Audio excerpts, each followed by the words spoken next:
If I were to ask you what the scariest moment of your life was, could you tell me? What about the riskiest, the most thrilling? Take a moment just to picture them in your mind. If you were to ask me the same questions, the answers might surprise you, because they all happened on the same day. It wasn't being chased by Komodo dragons in Indonesia, which we were.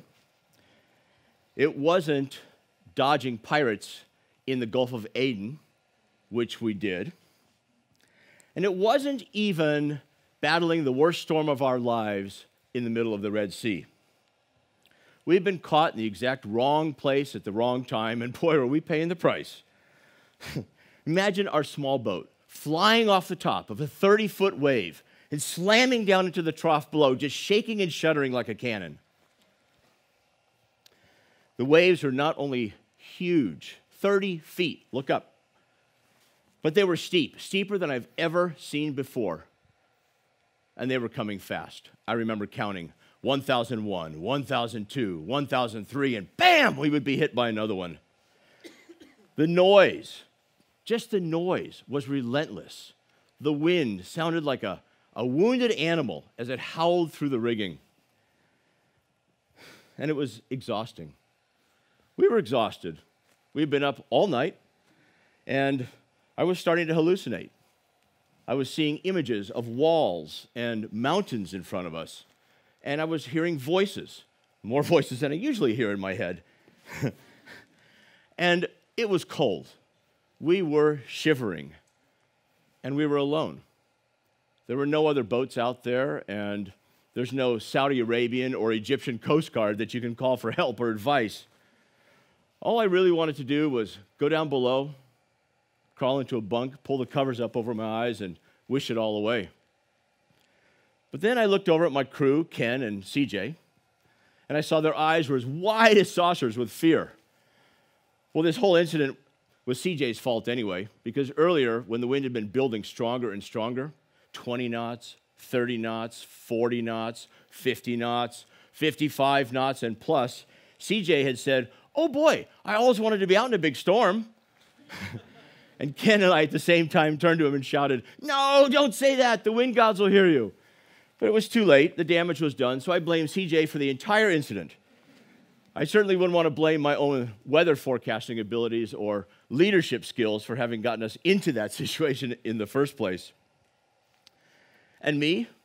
Well, was I scared? No. I was terrified. You'd have to be crazy not to be scared under those conditions. I was afraid for myself, for the boat, but most of all, for the safety of my crew. But fear is contagious. And the last thing I needed was a crew frozen with fear. I needed a crew who was motivated, who was inspired, and who was as passionate about being out there as I was. So there was no going below and crawling into a bunk for me that day. Well, we all know that fear causes one of two reactions, either fight or flight. So I checked, and there were no flights going out of the middle of the Red Sea that morning. So our only choice was to stay and fight and to learn about fear. And I learned a lot about fear that day. I learned that fear is nature's way of making us focus on the task at hand. It sharpens your senses. It makes you more alert. And you can use that fear to your advantage. Now, it's a simple two-step process to use fear to your advantage. The first step is to recognize it. If you had been with us in the Red Sea that day, you would have seen my palms sweating, my eyes wide and darting all around and taking in the whole scene with perfect clarity. My muscles were all pumped up from the adrenaline, and you could have heard my heart beating through my chest. Well, the second step to using fear to your advantage is not quite as easy, a little more challenging, and that is to accept the fear. Actually, accept it and embrace it. Know that you're afraid, but also know what the fear is doing for you. Know that it's making you more focused, that it's making you sharper, that it's making you more alert, and that you can use that fear right there and then to your advantage, because those are strengths that the fear gives you. I mean, you better believe that when I was behind the wheel in 30-foot seas, I was focused. I was sharp and I was alert. I really didn't have any choice. When you accept your fear and embrace it, essentially you disable it. You know, it's like that little red devil who sits on your shoulder and tells you to do all those bad things like eat ice cream and Oreo cookies. Well, you've invited him along for the ride, but he no longer has any say in what you think or how you act. But that storm still wasn't the scariest moment of my life. I'll tell you what almost was. And that was the day I told my mother, Julia, that I was quitting my career to go sailing around the world. I remember quoting Will Rogers to her. "Hey, Mom, you've got to go out on a limb. That's where the fruit is." And she replied, as any good Jewish mother would, "Oh, yes, dear, I know all about that. But you must remember that sometimes the branches break." No, the scariest, riskiest, and most thrilling moment of my life was reserved for a cold, crisp December morning when we sailed out beneath the Golden Gate Bridge, turned south, and headed for places unknown. That was the day that I was risking everything I built in my life just for the chance at making my dream come true. You want to talk about scared? I was risking my career, which I'd spent 20 years building, and now I was basically committing career suicide. My income went from pretty good to nothing in a day. My security. When I say security, I mean that's everything from having a car in your driveway to the local grocer knowing your name. My home. Not only my physical home, but my friends and family. I didn't know when or if I would ever see any of them again. And my identity, who I was, who I had created myself to be over a 20-year business career here in the Bay Area. It was scary, it was risky, and it was oddly thrilling all at the same time. It would have been so much easier just to stay at home with my good, secure life and pass up a chance at my dream. But lots of things get in the way of our dreams. More often than not, it's the good things we have in our lives that get in the way of achieving great things. We all have good things in our lives. We all have careers and income, security, homes, identity. We have kids, dogs, cats, all reasons not to take risks. Your conversation with yourself could be as simple as, "Gee, I've always wanted to move to Italy to write for the year, but who would watch the dog?" And so the idea is dismissed. But whatever it is that you pursue, there is going to be some sort of a risk. We all know the rules. No risk, no reward. And sometimes you have to give it all up, as in my case. I couldn't very well take a 3 or 6 month sabbatical to sail around the world. It's just not enough time. Well, there was a moment when I was unsure, so I went to ask my lifelong friend Al for his advice. Al was older, and he was sick and actually dying of cancer in the hospital at the time. I said, "Al, you've lived a full life. I respect you. I trust you. I'm about to give up everything I've created in my life just for the chance at making a dream come true. Should I do it?" Al was weak, and he struggled to lean up from his hospital bed. He reached out, grabbed my hand, and squeezed as tight as a vice. He pulled me down toward him, and then he shouted in my ear, "Go, man, go!" So we went. We left exactly 1 year to the day after Al died. Mark Twain said, 20 years from now, you'll be more disappointed by the things you didn't do than by the things you did do. So cast off the dock lines. Let the wind fill your sails. Leave the safety of the harbor. Explore, dream, discover. Well, still, with all those good things in our lives, why take such a scary risk? Especially one that's self-imposed. Why risk everything just for the chance at making a dream come true? One word. Passion. What have we been talking about all day? Together, everyone. Passion. And again, passion. Exactly. Passion is why I took risks in the first place. And passion is what got me through my fears. Because passion trumps fear. Ever since I first stepped foot in a sailboat at the age of 13, I've been driven by an inspired passion. I was going to sail around the world, and nothing was going to stand in my way. My passion took hold of me and wouldn't let go. It just took 33 more years for me to figure out exactly how to make that happen. But from day one of this idea, I never doubted I would do it. I never hesitated to say, I'm going to sail around the world.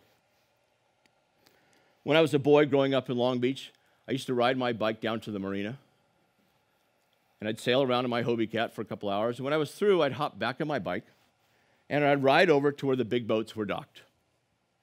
But the gates were always locked. So I'd stand behind those gates, staring, dreaming, imagining. When I closed my eyes, I could see myself at the helm of my own boat. If I kept my eyes closed, I could see myself sitting on a white sand beach in front of a turquoise blue bay underneath a swaying palm tree with warm trade winds blowing gently on my skin as I stared out at my own boat at anchor. And as I grew older here in the Bay Area, when I closed my eyes, I could see myself sailing back underneath the Golden Gate Bridge after completing a circumnavigation. My visions were that clear. And visions become reality. Our second port of call after leaving San Francisco was Long Beach. The day after we arrived there, it dawned on me. I was sitting in the cockpit having a glass of wine, and suddenly I looked up and I realized where I was. I was at the helm of my own boat, and we were docked inside the exact same gate that I used to stand behind as a boy 33 years earlier. I stared in amazement as I saw my dream coming true right before my very eyes. Visions become reality. Well, how do you find your passion? And how do you identify it? And how do you keep it alive for so long? I can tell you how I did it. By recognizing my priorities. I made sure I knew what my priorities were in life, and I based my decisions and choices on them. So, for example, I chose to listen to my passions and ignore my fears. I chose adventure over security. I chose experiences over saving money for the future. And boy, that was a very expensive choice. Close your eyes for just a moment. Ask yourself these questions. What makes your heart flutter? What gives you butterflies? What thoughts keep you awake too late at night and wake you up too early in the morning? What makes you leap out of bed in the morning without a cup of coffee? Is your new idea for an invention all you can think about? Are you totally consumed by the perfect oven temperature for baking croissants and cookies? That's passion. And it doesn't matter what your passion is. You don't have to sail all the way around the world to have an adventure, fulfill a dream, or pursue your passion. And you don't have to be the expert in your field. I'm not Sir Edmund Hillary or Ernest Shackleton shaking my fist at the fury of the storm. I was just a regular guy who wanted to go sailing, but one who is driven by passion. I became an adventurer by default because out there you either become brave or you turn around. And I came this close to turning around along the way. It would have been so much easier just to throw in the towel. There were so many reasons, so many opportunities, mechanical failures, weather setbacks, and the emotional highs and lows that go with the enormous challenge of sailing a boat all the way around the world. But I couldn't quit. I couldn't stop because my passion wouldn't let go of me. There's only one thing that could have stopped me. That would be sailing back underneath the bridge. And that's exactly what happened. After 6 years,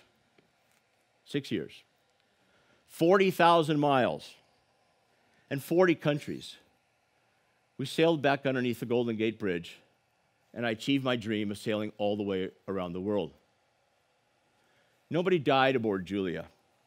Nobody lost a limb. Nobody was ever even seriously injured. And believe me, there are 100 ways to die out there. Ours is a story of good times, of surviving rough times, and emerging stronger for having been tested. Boy, I sure wish I knew then what I know now. That fear would be almost a daily occurrence in the pursuit of my passion. That I could use that fear to my advantage, and that passion trumps fear. When you know what your passion is, don't deny it. Don't turn away from it. Don't let fear stand in the way of it. Embrace your passion. Let your passion drive you through any of the fear and obstacles that stand in your way. Have confidence in your passion as a tool of strength. Because passion trumps fear, let passion rule your day. Thank you.